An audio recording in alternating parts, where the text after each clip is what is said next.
Hai semuanya, apa kabar? Ketemu lagi di channel YouTube aku, Sari Mega 96. Dan untuk kalian yang baru mampir, jangan lupa like, comment, share, and subscribe. Terima kasih. Dan di video kali ini aku bakal ngebahas tentang TKW yang makan babi gak sih? Dan apa mungkin TKW itu bisa menghindari babi? Karena setiap harinya pasti mereka itu memegang atau memasak babi untuk majikan. Dan dari awal pun kita sebelum masuk atau kita sebelum datang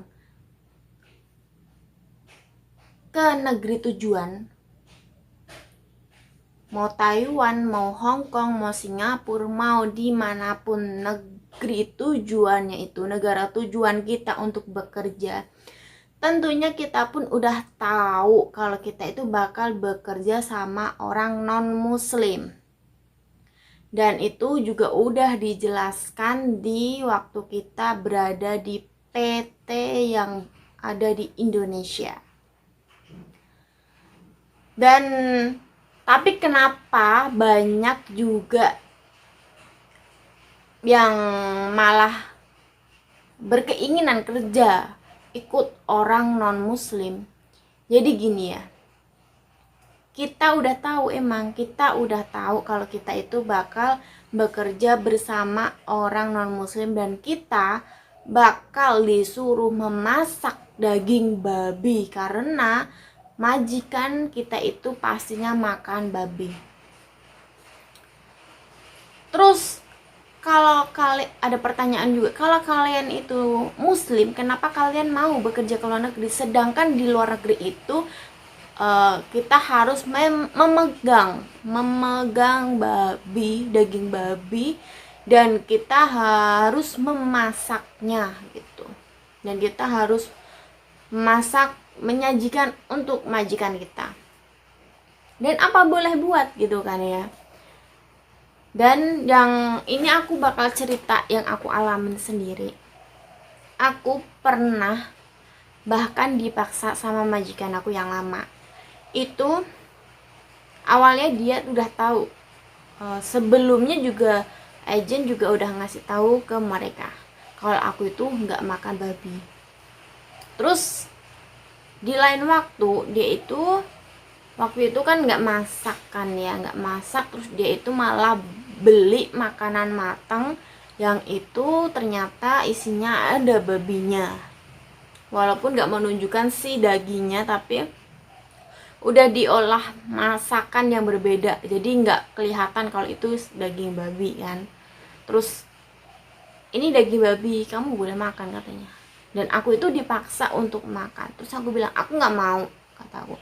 Sampai aku mending aku setelah kejadian itu aku mending memilih makan Indomie gitu daripada memakan makanan yang majikan kasih yang ada babinya gitu kan. Kata dia pun gini, kamu sekarang nggak makan, kamu sekarang bisa nolak, tapi nanti kamu kelama-lamaan juga bakalan kamu makan karena kamu kan di sini bakal bertahun-tahun sampai 3 tahun finish kontrak, katanya gitu. Nggak, aku bisa kok, kataku kan gitu. Aku ngelak, aku bisa. Dan terus akhirnya aku nggak lapor karena itu bisa aku selesaiin sendiri masalah aku itu kan. Makanya gini, kita itu sepintar-pintarnya kita, banyak yang ngomong para TKW itu pasti makan babi. Nggak semua. Dan itu pasti, bahkan semuanya juga udah tahu gitu. Orang itu udah larangan dari agama kita, kok kita makan? Nggak mungkin gitu kan. Jadi pasti kita itu bisa ngehindarin gitu. Jadi kalian yang mengira semua para TKW, semua yang bekerja di luar negeri itu makan babi, enggak. Tapi kalau memasak pasti iya memasak, tapi kalau makan enggak, karena kita bekerja sama orang non muslim dan kita itu harus menyiapkan makanan yang nggak halal gitu, non halal gitu. Jadi untung kalau kita itu mendapatkan majikan yang boleh memasak, atau dibedain gitu masakannya. Kita memasak khusus untuk majikan dan kita memasak sendiri untuk kita sendiri gitu kan. Tapi ada juga yang nggak boleh, harus makan satu itu masakan. Dan kalau seandainya mereka makan babi ya kita pinter-pinternya kan ada telur juga. Terus kalau seandainya majikan nggak ngebeliin keperluan kita, ya kita beli sendiri daripada kita makan babi gitu. Jadi pokoknya kita kerja keluarga itu sepintar-pintarnya kita gitu. Jadi nggak harus, karena jangan sampai kita kepepet nggak ada makanan, kepepetnya nggak, menurut aku bisa menghindarin itu semua gitu. Dan alhamdulillahnya juga aku selama di sini di Taiwan itu belum pernah yang namanya makan babi ataupun memasak daging babi. Karena pas pertama waktu itu udah pernah aku tolak, aku nggak mau makan babi. Terus akhirnya itu setiap majikanku masak babi, dia itu memasak sendiri. Jadi kalau seandainya aku itu masak, itu tuh pasti aku masak sayur-sayurnya aja, masak lauk sayur-sayurnya, dan pokoknya masak selain daging babi, mau sapi mau ayam itu tetap aku yang masak. Tapi kalau giliran hari ini itu, seandainya hari ini tuh ada makanan menunya babi, aku nggak disuruh masak dan mereka memasaknya sendiri gitu. Dan alhamdulillah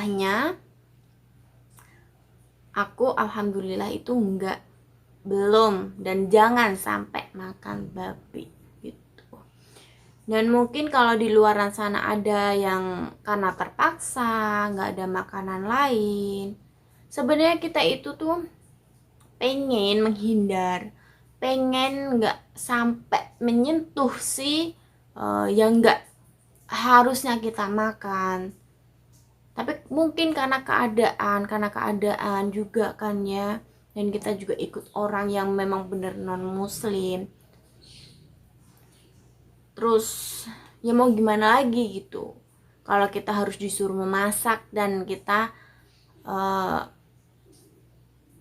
diwajibkan juga memegangnya kan, tentunya memegang dan harus memasaknya. Asalkan kita itu nggak sampai memakan aja gitu. Dan bagaimana kalau kita disuruh masak tapi kok nggak makan? Nggak mungkin kan, kita masak nyicipin dong.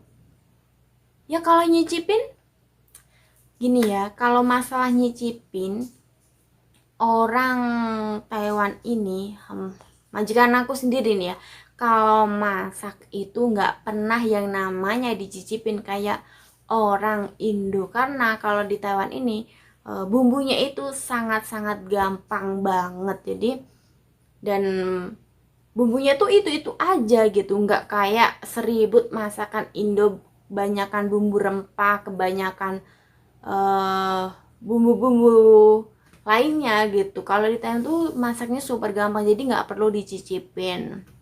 Udah dikira-kira aja segini gitu, udah nggak ada cicip mencicip. Jadi kita bisa terhindar dari mencicipi si daging babi itu, dan jangan sampai juga kita memakannya gitu. Oke, terima kasih ya teman-teman. Itu sedikit cerita pengalaman aku sendiri gitu,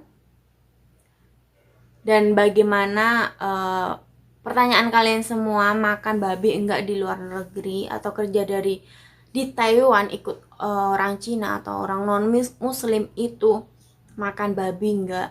Kalau makan alhamdulillah aku enggak makan, tapi kalau disuruh masak aku pernah disuruh masak, pernah. Tapi alhamdulillah aku bisa menghindari si hewan ini agar enggak masuk ke mulut aku gitu, biar enggak sampai aku memakannya, karena aku tahu itu larangan dari agama kita gitu. Terima kasih. Jangan lupa like, comment, share, and subscribe, dan tunggu next video dari aku. Bye bye.